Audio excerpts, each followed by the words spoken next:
As in, hindi yun yung scent na ine-expect mo.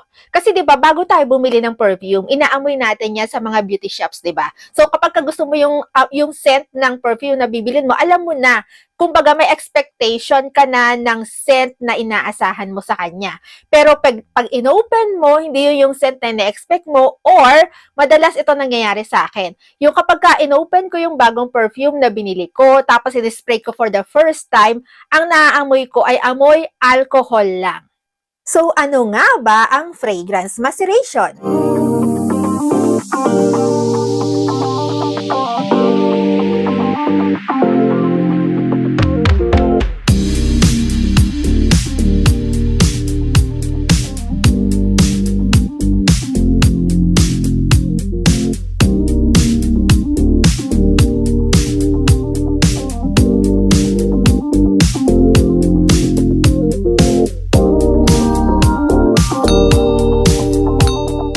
Hello my loves! Welcome back sa aking channel, at para naman sa mga taong hindi pa nakakilala sa akin, ako po si Gadang Pilipinas sa Espanya. Welcome to my YouTube channel.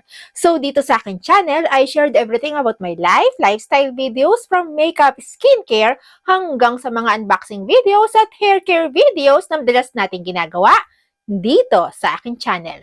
Kaya kung gusto mo yung mga videos na ganon, please consider to subscribe to my channel at i-click mo na rin pati yung notification bell para updated ka sa mga future videos ko. Okay, so sa video natin ngayon, pag-uusapan natin yung fragrance maceration. Narinig mo na ba yung salitang fragrance maceration? Or naranasan mo na ba yung bumili ka ng bagong perfume, yung gustong-gusto mo yung amoy niya, and then pag uwi mo and when you open it for the first time and sprayed for the first time, disappointed ka lang. Why? Kasi hindi yun yung smell o yung scent na naamoy mo bago mo siya binili. As in, hindi yun yung scent na ine-expect mo. Kasi 'di ba, bago tayo bumili ng perfume, inaamoy natin 'yan sa mga beauty shops, 'di ba? So kapag gusto mo yung scent ng perfume na bibilin mo, alam mo na, kumbaga may expectation ka na ng scent na inaasahan mo sa kanya. Pero pag inopen mo, hindi yun yung scent na ine-expect mo, or madalas ito nangyayari sa akin. Yung kapag inopen ko yung bagong perfume na binili ko, tapos in-spray ko for the first time, ang naaamoy ko ay amoy alcohol lang. Hanggang sa nalaman ko kung bakit nangyayari yon. The reason why your perfume smells different kapag inopen mo is because hindi pa nangyayari yung maceration. So ano nga ba ang fragrance maceration? So maceration is the process of oxidizing your fragrance. Yung maceration ini-enable nito yung alcohol na nasa perfume mo na mag-evaporate. And during those times, during the process ng maceration, yung fragrance oil, dinidissolve niya into solvent para makapag-create ng new scent. Yes, para makapag-create ng new scent o makapag-create ng unified scents. So, ang simpleng explanation dyan ay ganito. Example, kapag bumili ka ng bagong perfume, may different notes na nasa loob niyan o different ingredients like merong bergamot, may patchouli, may vanilla, etc. etc. So, through maceration, inaalaw mo na mag-mix sila. Hindi, alam na natin na kapag nasa loob sila na isang bote, nagmi-mix na yan, di ba? Nag-mix na sila, pero kailangan pang mag-oxidize yung perfume mo para lumabas yung alcohol na amoy niya.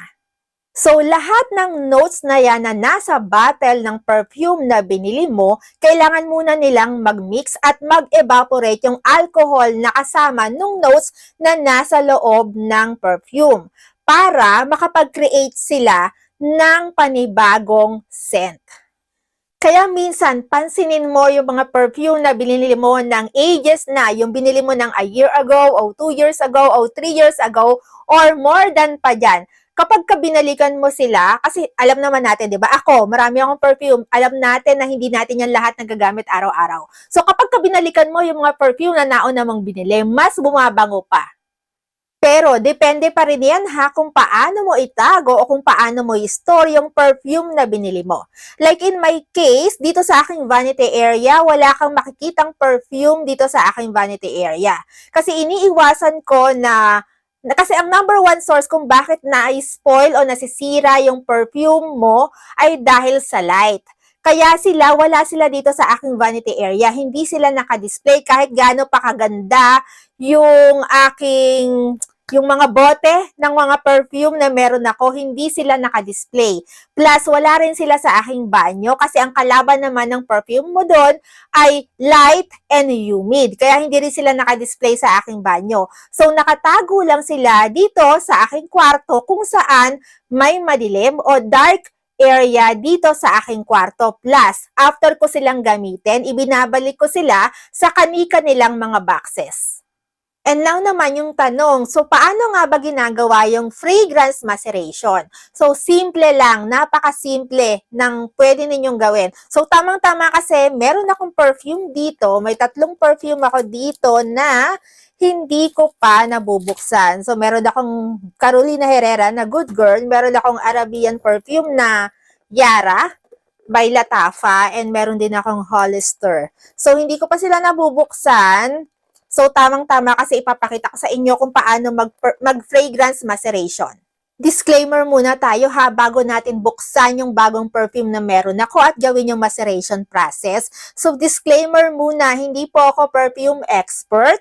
I am just a woman who loves to smell good. Gusto ko mabango ako. Sino ba namang babae ang ayaw na maging mabango araw-araw? Plus, bumibili ako ng perfume hindi lang dahil sa gusto ko yung amoy niya. Number 1 yun, syempre gusto ko yung amoy niya. Hindi lang dahil doon, kundi dahil doon sa mga perfume bottle. Yes, alam naman natin na may mga perfume talaga na ang gaganda ng kanilang mga perfume bottle tulad nung last time na pinakita ko sa inyo, yung Carolina Herrera na Good Girl. Okay, so iniisip ko kung alin dito yung i-open natin para gawin yung maceration process. I think itong maliit na lang, and naggagawa na lang natin ng separate video itong Latafa and itong Carolina Herrera. So, itong Hollister na lang i-open natin. So, naamoy ko na ito dun sa store. Sa Primer ko kasi ito binili. Kaya, napabili ako kasi mabango siya talaga. Ito ay Hollister, yung feeling good na perfume nila.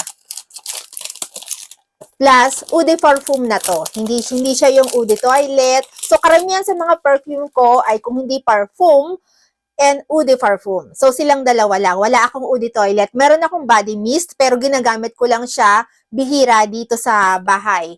Etong body mist. Ayan. So, eto ay Eau de Parfum.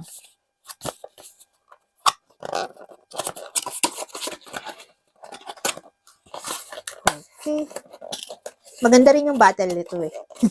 Kaya ko siya binili. Plus, nag-sale siya. Teka lang, di ko siya makuha. Ayan.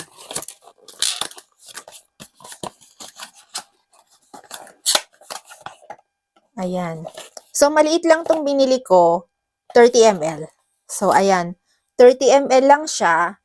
So, pag binuksan mo siyang ganyan, buksan mo. So, after mo i-unbox, buksan mo siya, tanggalin mo yung takip, itabi mo yung box, huwag kalimutan, huwag itatapon yung box, okay? And then, spray 5 to 10 times. Like this. 1, 2, 3, 4, 5, 6, 7, 8, 9, 10. Okay, stop na. Hanggang doon lang. Okay, so mabango siya, naamoy ko yung scent niya, pero hindi pa to yung scent na naamoy ko sa store. Yes, hindi pa yan. At may naamoy pa akong alcohol sa kanya. So, after nyan, after mong spray, takpan, kunin yung box, ibalik siya sa original box, at itago siya dun sa area na kung saan madilim.